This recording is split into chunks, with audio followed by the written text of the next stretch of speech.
Hello everyone. ఈరోజు మన ఛానల్లో మటన్ దమ్ బిర్యానీ ఎలా ప్రిపేర్ చేయాలో ఒకసారి నేర్చుకుందాం. నేనైతే మటన్ దమ్ బిర్యానీకి 2 వేరియేషన్స్ రైస్తో వేసానండి. అంటే ఒక గ్లాస్ బాస్మతి రైస్, ఒక గ్లాస్ నార్మల్ రైస్తో ట్రై చేశాను. చాలా టేస్ట్గా ఉంది. ముందుగా ఒక గ్లాస్ బాస్మతి రైస్ తీసుకుని ఒక బౌల్లో వేసుకోవాలి. నెక్స్ట్ ఒక గ్లాస్ నార్మల్ రైస్ తీసుకోవాలి. ఈ రెండింటిని కలిపి కొంచెం వాటర్ పోసి ఒక హాఫ్ అన్ అవర్ పాటు నానబెట్టుకోవాలి. ఈ నానబెట్టుకున్న రైస్ని శుభ్రంగా వాష్ చేసుకోవాలి. వాష్ చేసుకుని పక్కన పెట్టుకోవాలి. ఈ మటన్ దమ్ బిర్యానీకి మసాలా అయితే ప్రిపేర్ చేసుకుందాం. నేనైతే చెక్క, లవంగాలు, అనాస పువ్వు వేసుకున్నాను. తర్వాత ధనియాలు, జీలకర్ర వేసుకున్నాను. తర్వాత అల్లం, వెల్లుల్లి కూడా వేసుకున్నాను. ఇది వాటర్ వేసుకుని దాంట్లో పేస్ట్లా చేసుకోవాలండి. దీన్ని పచ్చి మసాలా అంటారు.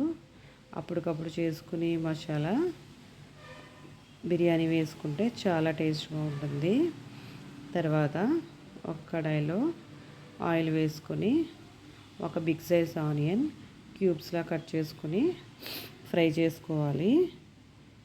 నెక్స్ట్ ఒక 6 or 8 గ్రీన్ చిల్లీ వేసుకుని ఫ్రై చేసుకోవాలి. మీ స్పైసీకి తగ్గట్టుగా మీరు గ్రీన్ చిల్లీ ఇంకా యాడ్ చేసుకోవచ్చు.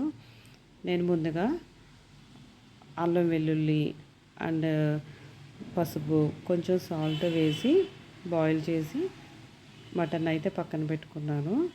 ఈ ఆనియన్ ఫ్రై అయిన తర్వాత ఈ మటన్ అన్నది ఈ ఆయిల్లో వేసి ఒక 10 minutes పాటు ఫ్రై చేసుకోవాలి.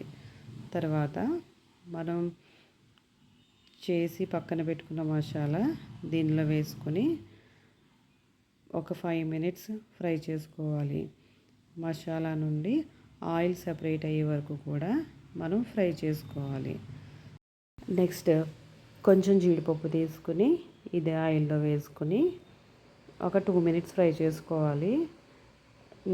ఇదే జీడిపప్పుని మనం ఆనియన్స్తో పాటు ఫ్రై చేసుకోవచ్చు.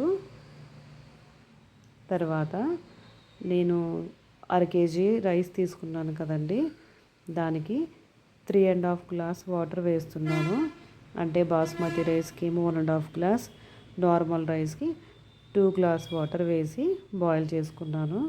తర్వాత మనం శుభ్రంగా వాష్ చేసుకున్న రైస్ని వాటర్ డ్రైన్ చేసి రైస్ డ్రైగా అయిన తర్వాత ఈ వాటర్లో యాడ్ చేసుకోవాలి.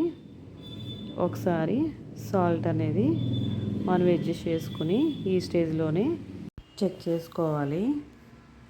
వాటర్లో టేస్ట్ చూసినప్పుడు వాటర్ అనేది సాల్టీగానే ఉండాలండి. అప్పుడు బిర్యానీలో సాల్ట్ అనేది కరెక్ట్గా సరిపోతుంది. ఒక 20 minutes తర్వాత బిర్యానీ ఈ స్టేజ్లో ఉంటుంది. తర్వాత స్టవ్ అనేది సిమ్లో పెట్టి పైన ప్లేట్ మూతేసి ఒక 5 minutes పాటు కదపకుండా ఉంచేయాలండి. నెక్స్ట్ 2 స్పూన్ల గీని యాడ్ చేసుకోవాలండి. ఫైనల్గా ఒక 10 minutes తర్వాత బిర్యానీ అన్నది రెడీ అవుతుంది. మీరు కూడా వీడియో చూసి ఒకసారి ట్రై చేయండి. కామెంట్ సెక్షన్లో మటన్ దమ్ బిర్యానీ టేస్ట్ అన్నది ఎలా ఉందో చెప్పండి. నెక్స్ట్ వీడియోలో మళ్ళీ కలుద్దాం. ఈ వీడియో మీకు నచ్చితే షేర్ చేయండి, ఛానల్ సబ్స్క్రైబ్ చేయండి.